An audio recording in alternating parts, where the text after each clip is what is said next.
Hey, hey, hey! It's Meliss from Meliss Marketing.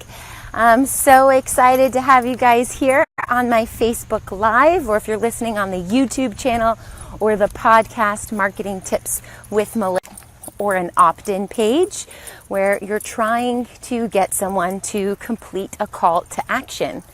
Now, if these people come to your page and don't opt in, a lot of times people just say, oh, they didn't opt in, my ad doesn't work, my sales funnel doesn't work, my product isn't good, my offer isn't amazing, whatever they say. But what they're missing is the retargeting. This is where you create another ad, an ad that's similar. Let me take my glasses off so you can see me.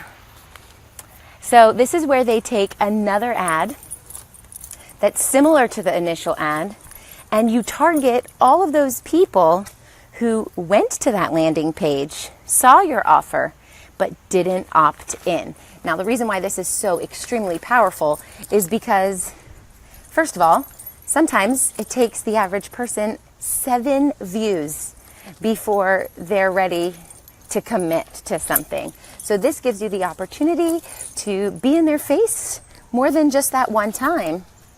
You have to consider that your market isn't going to necessarily know you, especially if you're converting cold traffic. It's much harder to do. So if you're going to put your product or service in front of someone, you can't just assume that the second they get on that page, they're sold and they want to be in. So you need to create a retargeting sequence. And because it's so precise, you are actually targeting the people who have already come to your page. So they already are in this bucket, this pool of people who have expressed interest in what you're offering.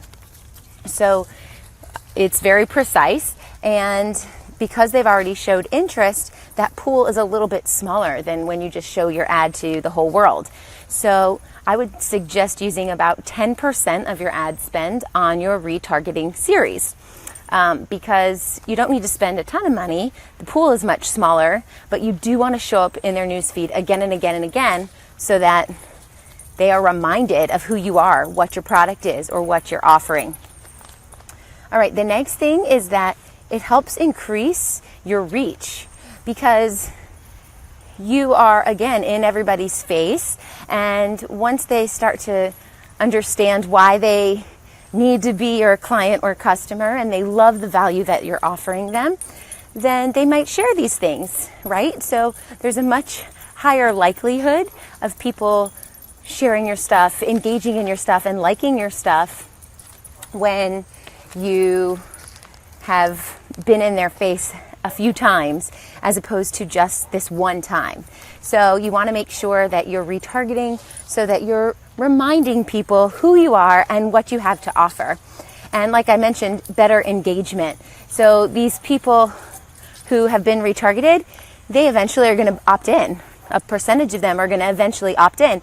And you could even use a retargeting ad as a question. Or if, let's say, you have an ad up for a webinar, you can target people who have already signed up for the webinar and say, are you guys coming to the webinar? Post your questions below. So these people have already decided they want to be a part of your webinar, and they show up in you show up in their news feed, ask a question, and you'll get a bunch of better engagement because these people have already committed to you. Another big thing is most people aren't doing this. Most people are not doing a retargeting series, which is a huge mistake. If you want to increase your ROI, this is the way to do it. So you could double your return on your investment just by running a retargeting ad. And there's a lot more conversions that happen when you show up so many times in someone's newsfeed. So definitely put yourself out there and make sure you're showing up in these people's newsfeed. You're not being annoying. It's just psychology. If you only show an ad one time, people will opt in or not and then forget about you. But if you're constantly in their face and then they think to themselves, oh, I need such and such service, and they remember you because you keep popping up in their newsfeed, they're going to be going to you. So it will definitely increase your conversions. It will definitely increase your ROI. And because your competitors are not doing this, that gives you a huge advantage. The competition is not doing this. They don't know about retargeting. They don't know about how to be extremely strategic in Facebook. And the key is retargeting. So I hope this helped. And if you need help with retargeting, you're not sure what to do or how to do it, of course you can reach out to me and my team at melissmarketing.com or on Facebook at facebook.com/melissmarketing and shoot us over a message. See you next time. Bye.